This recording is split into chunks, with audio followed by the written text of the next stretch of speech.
महोदय के निर्देश के क्रम में दिनांक 22 नवंबर को अपर पुलिस उपायुक्त महिला अपराध की अध्यक्षता में समलैंगिक, उभयलिंगी और ट्रांसजेंडर हिजड़ा समुदाय के मुद्दों पर संवेदीकरण कार्यशाला का आयोजन किया गया। ट्रांसजेंडरों के साथ होने वाले भेदभाव पर रोक लगाई जाए एवं जबरन किसी ट्रांसजेंडर को बंधुआ मजदूर न बनाने, सार्वजनिक स्थानों का इस्तेमाल करने से रोकने, घर से या गांव से निकालना, शारीरिक हिंसा, यौन हिंसा या यौन शोषण, मौखिक तौर पर, मानसिक तौर पर या आर्थिक तौर पर परेशान करना, अपशब्द कहना अपराध की श्रेणी में रखा गया है। कार्यशाला का मुख्य उद्देश्य था। इस दौरान कमिश्नरेट वाराणसी के प्रत्येक थाने में अधिकारी कर्मचारीगण द्वारा कार्यशाला में प्रतिभाग किया गया। अपर पुलिस उपायुक्त महिला अपराध द्वारा बताया गया कि उभयलिंगी व्यक्ति अधिकारी को संरक्षण अधिनियम 2019 की धारा 18 के अंतर्गत किसी उभयलिंगी व्यक्ति को सिवाय सरकार लोक परियोजना के लिए अनिवार्य सेवा के बलपूर्वक या बंधुआ मजदूरी का कार्य करवाएगा अथवा किसी उभयलिंगी व्यक्ति के किसी सार्वजनिक स्थान पर आवागमन आदि अवरुद्ध करेगा तो 6 माह से लेकर 2 वर्ष तक कारावास के दंड से दंडित किया जाएगा तथा जुर्माने से भी दंडित किया जाएगा। इसके साथ ही महिला अपराध उपस्थित सभी पुलिस अधिकारी कर्मचारी को निर्देशित किया गया कि ट्रांसजेंडर पर्सन की समस्याओं को प्राथमिक के आधार पर सुना जाए व त्वरित निस्तारण करवाया जाए तथा थाना स्तर से किसी भी प्रकार का भेदभाव न किया जाए। इस दौरान हमसफर ट्रस्ट के पदाधिकारी, ट्रांसजेंडर अध्यक्ष सलमा कन्नर, नीलोफर व अन्य सदस्य, वन स्टाफ सेंटर के अधिकारी कर्मचारीगण तथा ट्रांसजेंडर सुरक्षा प्रकोष्ठ के अधिकारी कर्मचारीगण मौजूद रहे। चाणक्य न्यूज इंडिया, वाराणसी मंडल हेड अनिल तिवारी की रिपोर्ट। गुलिस्ता ट्रस्ट की फाउंडर सलमा उर्फ सलमान चौधरी जी, मंचासीन हमारी वन स्टाफ सेंटर की सदस्य एवं सलमा जी के साथ आए हुए सभी हमारे सम्मानित अतिथि गण, जिनमें मैं नाम लेना चाहूंगी नितिन जी, निहारिका जी, शिवानी जी, रोगी जी एवं हमारे भी साथीगण तथा पत्रकार बंधु। निश्चित तौर पे सबसे पहले तो मैं आप सभी का जो इतना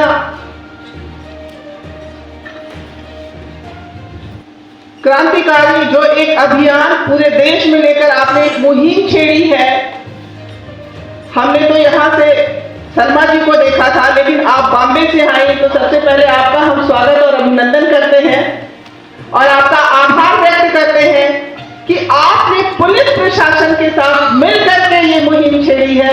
तो निश्चित तौर पे हम सब कदम दर कदम साथ चल के हर पल आपके साथ होंगे, इसका हम यहाँ से आपको आश्वासन भी देते हैं और अपने लोगों की तरफ से एक विश्वास भी। अभी हमारे बीच निहारिका जी ने अपनी अभिव्यक्ति कही, तो पहले तो हम पूरे पुलिस विभाग की जो आपने एक घटना का उल्लेख किया, तो निश्चित तौर पे हम लोगों को एक सोचना चाहिए और एक संवेदनशील तरीके से समझना भी चाहिए। उसके लिए तो मैं अपना टीम की तरफ से और सिपाही लोगों से व्यक्तिगत तौर पे ही माफी मांगूंगी कि मैं यहाँ पर हूँ और हम लोगों की एक जिम्मेदारी है, एक कर्तव्य है। आप अलग नहीं हैं। ये बड़ा ही विडंबनापूर्ण है कि आजादी के इतने सालों बाद हमारे ही बीच रहने वाला, हमारे जैसा ही एक पूरी दिल दिमाग हर तरीके की सोच रखने वाला व्यक्ति हमसे उपेक्षित है, हमारे समाज के द्वारा उपेक्षा के दंश झेल रहा है। और आज दौर बदला, समय बदला और आप लोगों के लिए बता दें, शायद हमारे पुलिस फोर्स को भी उस लेवल पे जानकारी नहीं होगी। हालांकि ये करीब साल भर से ये चल रहा है। ये हमारे बीच आपकी जानकारी के लिए बता दूं कि उभयलिंगी समाज, जो समाज द्वारा उपेक्षित है, उसके लिए उनके अधिकारों के संरक्षण के लिए उभयलिंगी व्यक्तियों के अधिकारों का संरक्षण अधिनियम 2019 में पारित हो चुका है। और 2019 में पारित इस अधिनियम की धारा 18 यह कहती है कि इनके साथ किसी भी प्रकार का शारीरिक, भावात्मक, मानसिक या अन्य किसी भी प्रकार का उत्पीड़न, प्रताड़ना नहीं किया जाएगा। किसी भी वो हमने आप लोगों को कई शब्दशः मैं आपको बताना चाहूंगी, क्योंकि आप यहाँ जन जागरूकता के तहत आए हुए हैं और आप लोग भी बैठे हैं, तो जो ज्यादा नहीं 4 बिंदु हैं, ध्यान से सुनिएगा। किसी उभयलिंगी व्यक्ति को सिवाय सरकार द्वारा लोक प्रयोजनों के लिए अनिवार्य सेवा के बलपूर्वक या बंधुआ मजदूर या कार्य करने के लिए विवश करेगा या फुसलाएगा, ये अपराध है।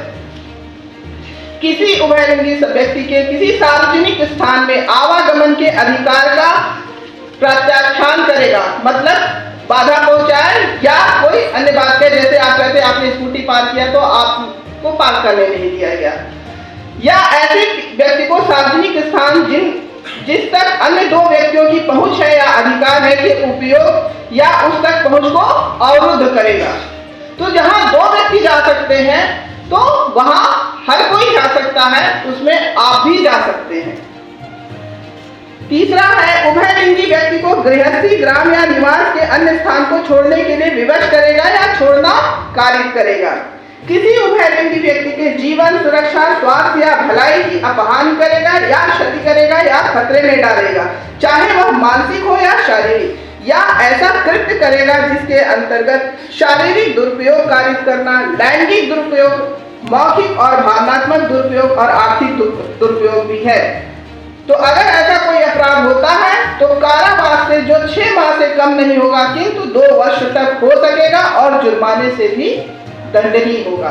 तो ये अधिनियम का धारा 18 कहता है।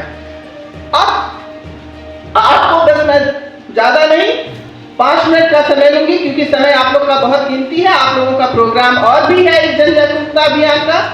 तो इसमें मैं आपको सिर्फ इतना बतलाना चाहूंगी कि आप ये समझिए ये आपसे अलग नहीं है, और संविधान की अनुच्छेद 14, 15 और जो 19 है वो कहता है धर्म, जाति, भेदभाव, धर्म, जाति, लिंग, व्यवसाय के आधार पे आप किसी से भेदभाव नहीं करेंगे। तो इसलिए आप लोग अपने दिमाग में एक क्लियर कट विजन लेकर चलिए कि आज का दौर, वर्तमान दौर में जितनी सामाजिक बुराइयां या समस्याएं थी उनके लिए विशेष अधिनियम इसीलिए बनाया गया कि सभी समान हैं।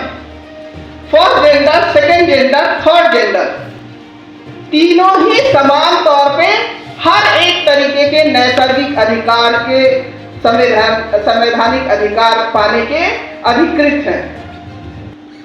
और आप लोग ये समझिए कि प्रकृति जिसको भी पैदा करती है जरूर उसको शारीरिक, मानसिक, बौद्धिक और भावात्मक क्षमता सब में बराबर ही लगभग होती है। मेन बात होती है कि इसको अपॉर्चुनिटी कितनी मिली और कौन कितने आगे आया। तो जब आपने किसी को आगे आने ही नहीं दिया, समाज में दबा के रख दिया, तो नहीं वो आगे बढ़ पाए, तो वो अपने आप की क्षमता का प्रदर्शन नहीं कर सके। अभी आपके बीच देखिए कथक की नृत्यांगना, आपने कहा मैं कथक किया, इवन होटल मैनेजमेंट किया, शिक्षा का अवसर तो मिला, महिलाओं को भी शिक्षा का अवसर नहीं मिला। आपने उनके लिए अभियान